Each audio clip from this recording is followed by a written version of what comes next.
Hey, this is Beef640 and this is my video review on the Echo1 G36K, or X36K is what they call it.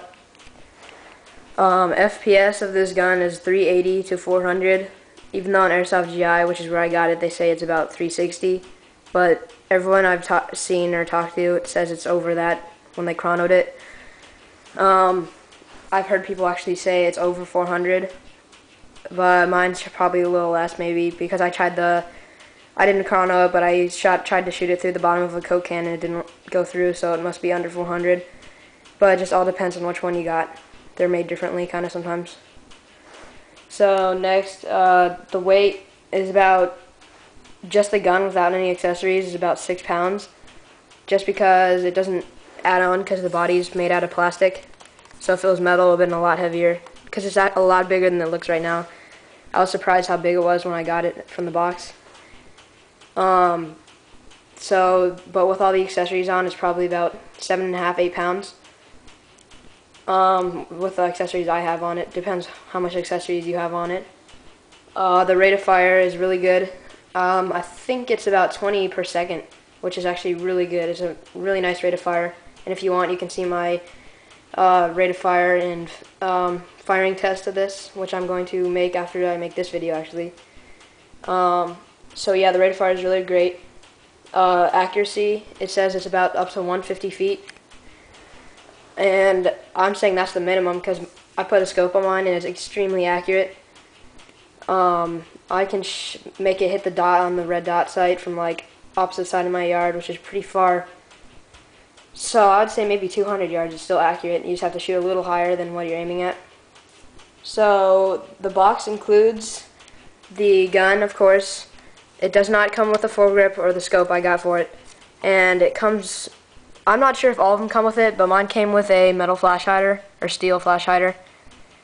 And it's really nice. The only problem is the flash hider is glued on, but I'll get back to that later. So it came with this. I'm not sure if all of them come with it. It's pretty nice though, it's heavy. And it came with a flash hider cover, which I still haven't really used yet. And came with a 420 high cap mag, and it came, actually I think that's about it. So it comes with the gun and everything, and the only thing on this gun that it does not come with is the foregrip and the scope. And I bought the mag separately, but I'll get back to that later. So the accessories on the gun that I got is the Echo1 foregrip, which was about $12 I believe. I also got this scope, which is NC Star 45mm scope, or 1x45. So it's a really nice scope too. It was about $30 I think, and I got these two mags with it, magazines, and they are mid-cap magazines. They're both carry 100, and I got them at Airsoft GI, and they're both pretty nice. The only problem is they don't fit perfectly into the Echo1's magazine slot. But overall, the accessories I got were great. The foregrip's good and the scope's really nice. Here, I'll show you what the scope looks like with the iron sights. So you're looking through it like that, and you turn the scope on by just spinning this, and you can see the spot. It's really accurate. All you have to do is adjust it by pulling these little things off. There's these little things you can pull off, and you just spin them with like a screwdriver or whatever you want to use, and I just zeroed it in. It's perfect. Next, the metal parts compared to plastic parts.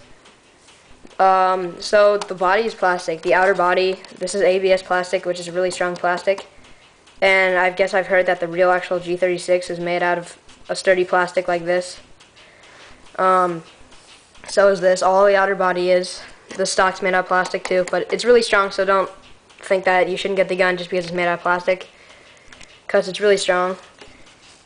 This is made out of plastic too, the whole top rail, which I don't like that much. I think I might, in the long run, buy a metal one. You can actually kind of bend it a little bit, but it's still strong. It's not like you're going to chip it or anything, unless you like hit it on a rock if you really want to. So that's plastic. This foresight and the rear sight, or the rear iron sights, are both metal. and you can adjust them and stuff by using a little pen. So that's metal. The flash hider that comes with it is plastic, of course. I just spray painted mine. So that's plastic. The internals are all metal, of course, too, and the barrel's metal up to this part. And the bottom rail is also metal, and same with this. This is metal too. Magazine's metal, or plastic, I mean, and of course the selector switch and the trigger are metal too. So yeah, flash hider. So it's plastic, and I got the metal one, but it's like impossible to get this off because it's glued on. So I heard people try to boil it or put it under a hair dryer, but I mean I'm not really don't really care that much. I just spray painted it because the whole thing's usually orange. So I just put some tape here and spray painted it, and it still looks pretty good. Just a little scraped up. So yeah, it looks pretty good. The only problem is I'm a little scared that it might, like, over time kind of like bend like that, because you can just easily bend them. I'm scared that might like tighten in or like get warped over time, and the BBs might curve or something. But so far it's been fine. So the battery that comes with it, you have to store kind of like right in here under this whole front barrel thing, and there's a pin right here, and you just push it out, and the pin comes out, and there's like a little slot right here, and you just pull it off. And sometimes it's kind of hard to pull off of this because this part's wider, and there's a little hole that you stick it through. So when you pull it out, you can take off the battery. It's just a normal, I think it's 8.4 battery.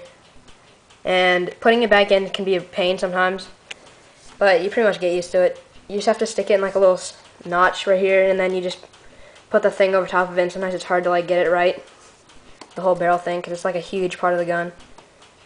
And charging the battery, I've heard about 8 hours maximum, but I still haven't done it for that just because I don't want to risk it. So I've done about 5 hours or 4, and it works fine. And the rate of fire is still great without fully charged, so I haven't even seen it fully charged, the rate of fire. So it'll be great. So the selector switch. This is the selector switch, and most Echo1 guns, people talk about how they don't stick very good when you actually get to the select. So on your way down, you can't really hear the switch. It's kind of frustrating because when you're playing, you pull it down to go semi-auto, and you don't hear it switch, so you're not sure if it's actually like in between or it actually is on it. So sometimes I go all the way to the bottom and then flick it up one by one to make sure, because you can hear it flick when it goes up but not down. But anyway, that's safety, semi, and then full auto. And they're all great. So yeah, the magazine that comes with it is 420 high cap mag, and it's really great so far. I haven't really used my mid cap ones that much yet because I wasn't expecting the high cap mag to be so good. It's actually really great. Just to release the magazine, you just push this in and pull down like usual guns. A couple bullets will come out. But then you just put it back in by sliding in. And also, those don't fit very well in. It's kind of hard to push them in, so you have to, like, sometimes I just push this in while I'm pushing it in, but you just snap it in. So then, hop up. To do the hop up, you have to flip it up, and there's like a little notch right here, and it can switch like up and down. And what you have to do is you pull it out either way, it doesn't matter, and pull it off, pull it back, and this opens up. And there's a little, there it is right there, the hop up, and you spin it up and down. And it's worked, it's really good, it really makes a difference, but mine came already pretty good set up, so I haven't really used it much yet. All I did was adjust my scope more than I did for the hop up. And the bullets still go horizontal when I got it, so it's really, that part's great about it.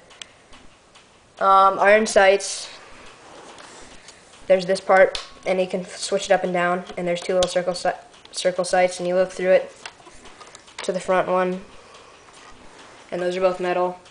So yeah, I definitely recommend this gun to anyone for a great gun. It's just great overall. So yeah, thanks for watching my review of the Echo1 G36K.